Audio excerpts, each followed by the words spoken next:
श्री भगवान मानो इस विषय में सावधान कर रहे हैं।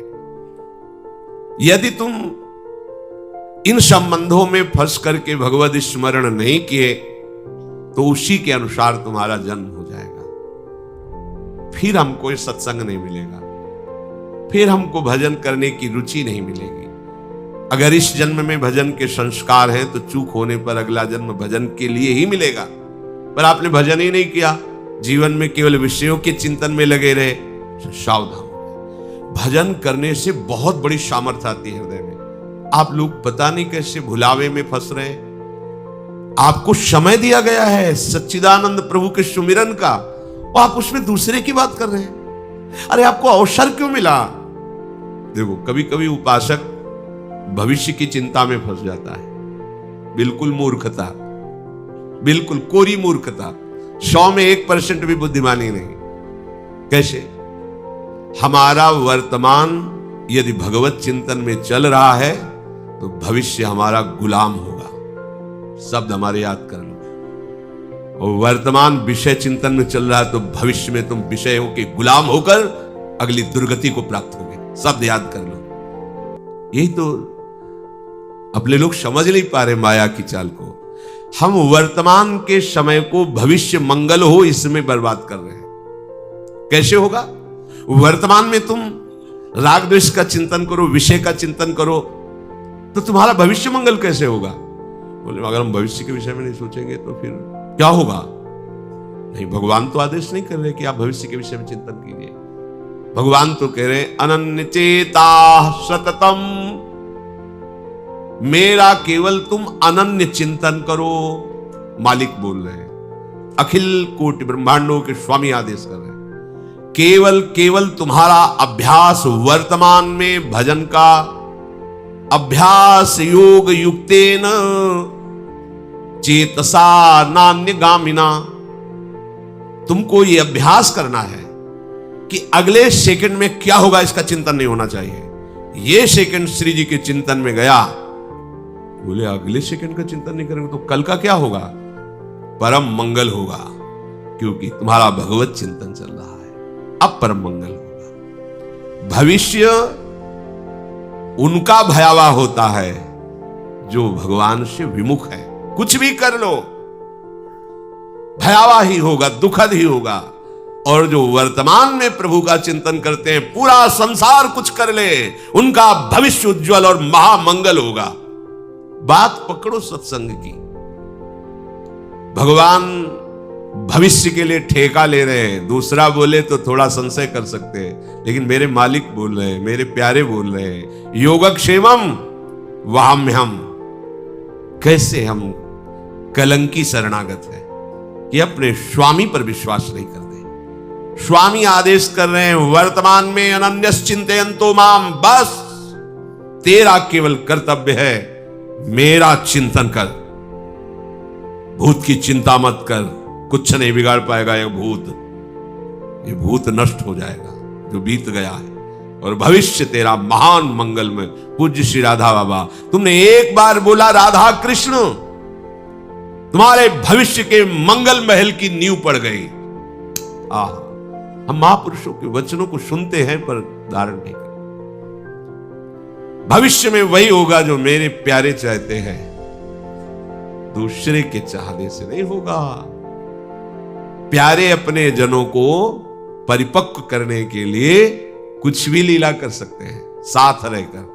कोई भी लीला अकेले नहीं होगी, चाहे वो भयावह हो या सुखद हो, दोनों लीलाओं में प्यारे साथ रहेंगे। तो हमें चिंता क्या करनी? आनंद समुद्र हमारे साथ टहल रहा है, हमें दुख की चिंता? महान लक्ष्मीपति हमारे साथ टहल रहे, हमें रुपये की चिंता? काल भी जिनके भय से भयभीत होता है, ऐसा महाबलवान हमारा प्रीतम है, हमें भय छोड़ो। महान आनंद के लिए ये मनुष्य जन्म मिला है। भविष्य की चिंता मत करो। मृत्यु से बढ़कर भयावह कुछ है नहीं, और इस मार्ग का पथिक पहले मृत्यु को स्वीकार करता है। जीवित मर जाए उलट आप में समाए। भयभीत मत हो, कल क्या होगा इसकी चिंता मत करो। अभी श्री जी को भूल रहे हो, ये सबसे बड़ा अपराध है। अभी राधा बोलो, अभी श्री जी का चिंतन करो, कल तुम्हारा मंगलमय आएगा, कल की तुम चिंता मत करो। हम इसी चिंतन में तो अपनी प्यारे जू से विलग हो जाते हैं।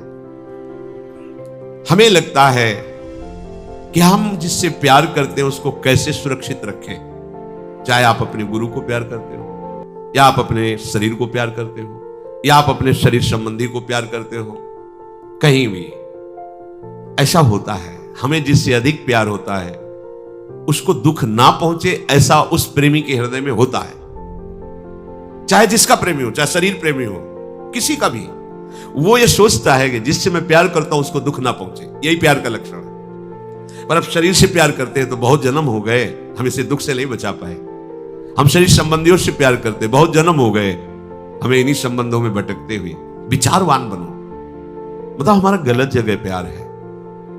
अब हमारा प्यार सही जगह पहुंचने के लिए मार्ग मिल गया, वो है हमारे प्रभु प्रियालाल, हमारे गुरुदेव। यदि आपको भय लगता है कि मेरे गुरुदेव को, मेरे प्रियालाल को कोई कटु वचन न बोल दे, कोई दुखद वार्ता न कर दे, कभी ऐसा कुछ ना हो जो मैं प्रतिकूल देखूं और प्रतिकूल सुनूं, तो हम आपको एक उपाय बताते हैं। या आप जिससे भी प्यार करते हो उसको सुरक्षित रखना चाहते हो, दुख ना प्राप्त करे, तो आपको उपाय बताते हैं। जब श्री यशोदा मैया ने देखा कि मेरे लाला के ऊपर बहुत बाधा पड़ रही, तो जानते हो क्या किया? भगवान नाम का कवच बांध दिया। ऋषिकेश तुम्हारे आंख रक्षा करे, गदाधर भगवान यहाँ रक्षा, वही है श्रीकेश है। भगवान की सुरक्षा भगवान के नाम से की जा रही, तो तुम नहीं कर सकते क्या? तुम अपने परिवार को सुरक्षित रखना चाहते हो तो नाम कीर्तन करो, नाम जप करो। अपने गुरुदेव का यश बढ़ाना चाहते हो, पवित्र आचरण करके नाम जप करो, कभी कोई बाधा नहीं आएगी, तुम्हारे कान में नहीं आएगी। तो तुम जान जाओगे कि गुरुदेव अबाध तत्व हैं, गुरुदेव बाधित होने वाले तत्व नहीं। गुरुदेव ब्रह्मानंदम परम सुखदम केवलम ज्ञान मूर्तिम, गुरुदेव मनुष्य नहीं है। नाम जप करो। नाम छूट गया, तुमने अभी अमंगल कर दिया। नाम जब छूट गया प्रपंच में, अभी गुरु की तुम बेइज्जती कर दिया, अपमान कर दिया, गुरु के आदेश का खंडन कर दिया। नाम तुम्हारे द्वारा ही तुम्हारे हृदय में विराजमान गुरुदेव का प्रकाश होगा। गुरुदेव तो बैठे सबके हृदय में, और वो प्रकाशित होते हैं नाम से। जिसकी सुरक्षा चाहते हो, नाम जप करो। जिसका रोग नष्ट करना चाहते हो, नाम जप करो।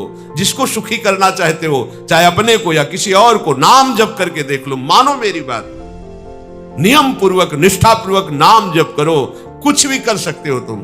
नाम में इतनी सामर्थ्य है, बहुत बहुत विश्वास कर लीजिए।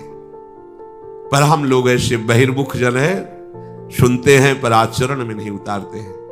प्रपंच को हम सत्य मानते हैं, हम कुछ कर सकते हैं, ऐसा हमारे अंदर है। मैं ऐसा कर सकता हूं, तुम कुछ नहीं कर सकते। तिनका हो तिनका, हवा जहां चाहेगी उड़ा के तुम्हें डाल देगी। तो हम सब कुछ नहीं कर सकते, कुछ नहीं कर पाए, कुछ न कर पाओगे, मान लो।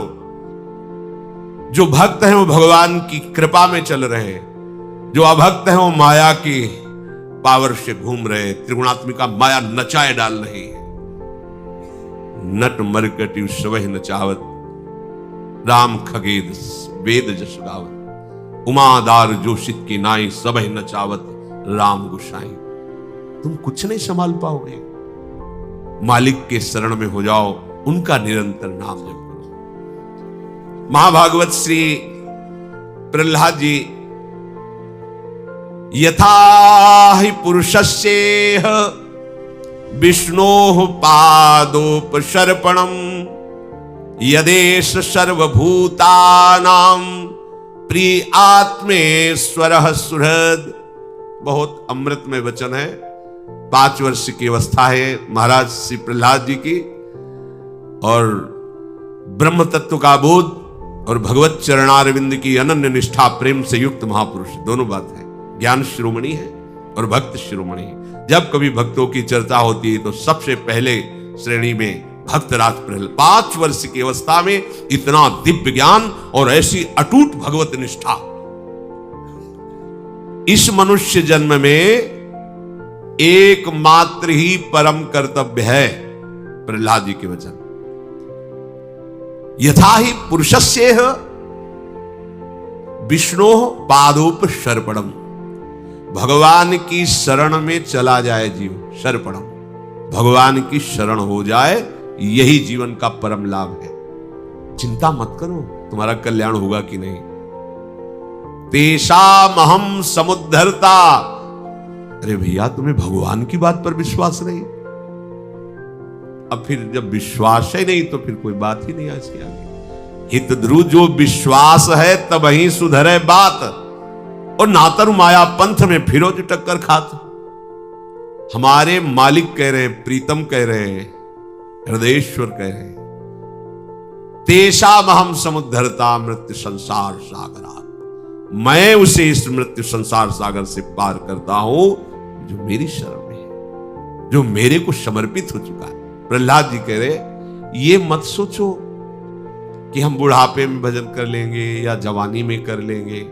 अभी जहां हो, जिस अवस्था में हो, भजन प्रारंभ करो। वैसे तो उत्तम बात यह है, कौमार आचरित प्राज्ञो धर्मान भागवता निह, कुमार अवस्था से ही भजन प्रारंभ कर देना चाहिए। आप इन छोटे छोटे बच्चों को जो ऐसी बुद्धि से देखते हैं कि ये तो चार खड़े होकर हंस रहे थे, ये तो खेल रहे थे, प्रणाम करो, अपराध बन जाएगा तुम्हारा। ये सब शरणागत हैं, शरणागत मंत्र इनके हृदय में, ये गले में कंठी और मस्तक पर भगवत दासत्व का चिन्ह धारण किए हुए एक छोटा सा संत भगवान है, इतना बड़ा, बोल नहीं पाता। महाराज जी आज 5000 राधा नाम जप करके आए, देखो इसमें कौन। महाराज जी हमने 4 श्लोक सुधा निधि के याद किए, इनको तुम साधारण बालकों में गिनोगे? एक इतने कपड़े का अचला बांधे, लंगोटी बांधे, मंजीरा करताल ली, आप इनको साधारण जीव मान रहे हो? तुम वो सो गए तो तुम उनको साधारण मान रहे हो? वो हंस रहे, खेल रहे। इसीलिए हम कहते हैं मानुषिक बुद्धि का त्याग करके संत सभा में जाना चाहिए। तुम मानुषिक बुद्धि से देखोगे नहीं चल पाए, तुम्हारा जीवन व्यतीत हो जा रहा है 10 मिनट बैठकर राधा नाम नहीं। ये जब चलना भी नहीं जानते तभी सरज में खेल रहे। जिनके हृदय में अभी पता ही नहीं कि मैं कौन हूं, संसार कौन है, वो गा रहे हैं हमारे माई श्यामा जी को राज। वो पूरी सुधा निधि पढ़ रहे जो कभी श्लोक नहीं गाया, कभी स्कूल नहीं गए। इनको तुम साधारण गिनती में गिन रहे हो। प्रभु बहुत कृपा करके हमें सौभाग्य दिया है, इसमें मत बदलो। अरे काल के बच्चे हैं, लगोटी लगा लिए, तिलक लगा लिए तो क्या? यही तो भ्रम हिरण्यकश्यप को भी हो गया कि काल का बच्चा प्रहलाद है। ये क्या ऐसी तपस्या की हिरण्यकश्यप ने, ब्रह्मा जी को आश्चर्य हो रहा था, और एक 5 वर्ष के बालक ने धज्जियां उड़ा दी ऐसे तपस्वी की है। कितना बड़ा आश्रय में बल है, देखो ना, ये आश्रित बच्चे हैं। तभी कभी कभी आवेश में कह देते तुम अभी समझते क्या हो। देखो भगवान को विराट स्वरूप दिखाने की जरूरत नहीं थी अर्जुन को, पर मित्र है ना, हे कृष्ण हे सखे, ऐसी बात कर रहे मित्र। भगवान समझा रहे, देख मैं कौन हूं, कि मेरी बातें ही केवल नहीं, देख मैं कौन हूं। विराट रूप। कांप गए अर्जुन, ऐसे कांप रहे थे ऐसे अर्जुन, जिनके गले में हाथ डाल के विनोद करते थे ना श्री कृष्ण से। जब विराट रूप दिखा तो अर्जुन जैसा महाबली कांप गया, दिशाओं का ज्ञान जाता रहा, आंखों के सामने अंधकार छा गया। तुमादि देवा पुरुषा पुराणा तुमस्य विश्वस्य परम निधानम वेत्तास्य वेद्यम परमं च धाम त्वया ततं विश्वमनंत रूपम वायुर्वग्निर्वरुणा शशांका प्रजापतिस्त्वं प्रपितामहश्च नमो नमस्तेस्तु शास्त्रकृत नमो नमो। क्यों दिखाया कि तू देख मैं तेरा यार ही नहीं हूं। देख ये भीष्म पे जैसे लौंग इलायची फंसी होती ना, ऐसे ही बड़े बड़े महावीर दांतों में दिखा, देख के फंसे, मैं चबा रहा हूं इनको, मैं महाकाल हूं। भगवान की शरणागति भक्त में इतना बल होता है कि भगवान अपनी बात को झूठी कर सकते, उसकी बात करें, अपनो पर्ण विचार। इसी स्वभाव के बल से हम कहते हैं तुम चिंता मत करो, ऐसे जो करते हैं ना, चिंता मत करो भगवत प्राप्ति निश्चित होगी। अपने बल से थोड़ी, उनके स्वभाव के बल से। ये हमारे मालिक ऐसे करुणामय, ऐसे स्वभाव वाले, बिल्कुल निष्फिक्र हो जाओ। छोटे छोटे बच्चे आते हैं इधर खेलते उधर, तुम्हें खेलना दिखाई देता है? समय है 4:15, बैठे जगे हुए। तुम्हारे बच्चे 8 बजे जगाए नहीं जगते, हमारे बच्चे 3 बजे से इतने इतने बड़े हैं, मुंह धो के रज लगा के नहा धो के बैठ।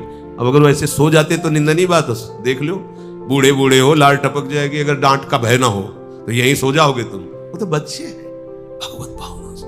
कौमार आचरित प्राज्ञो, इन पर विशेष कृपा होगी। ये तूफान अवस्था को भगवान के मार्ग में समर्पित कर रहे हैं, हम इनकी चरण वंदना करते हैं। तुम क्या समझते हो भगवत मार्ग को? अगर तुम भी चल रहे हो, गृहस्थी से आए हो, तो कृपा से चल रहे हो। हर उपासक को यह ध्यान रखना चाहिए कि आप केवल कृपा के टिके, अगर ऐसे कृपा का आधार हट जाए तो धम्म से वहीं गिर जाओगे जहां थे उससे नीचे।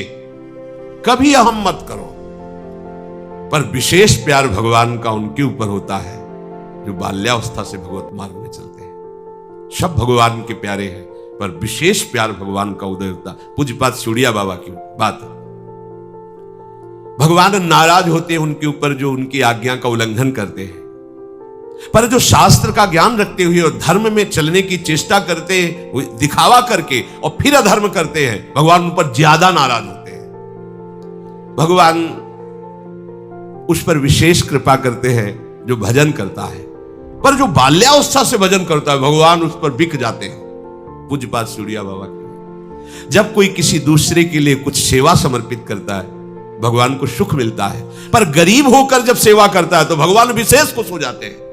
उसके पास है नहीं, फिर वो 2 रोटी किसी को दे रहा है तो भगवान विशेष प्रसन्न हो जाते हैं। ये बाल्यावस्था से भजन मार्ग में चलने वाले उपासक जो है ये विशेष कृपा पात्र है।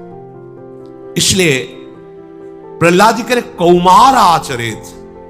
प्रहलाद जी, ध्रुव जी, ये दोनों एक ही गुरु के चेला है, नाथ जी महाराज के।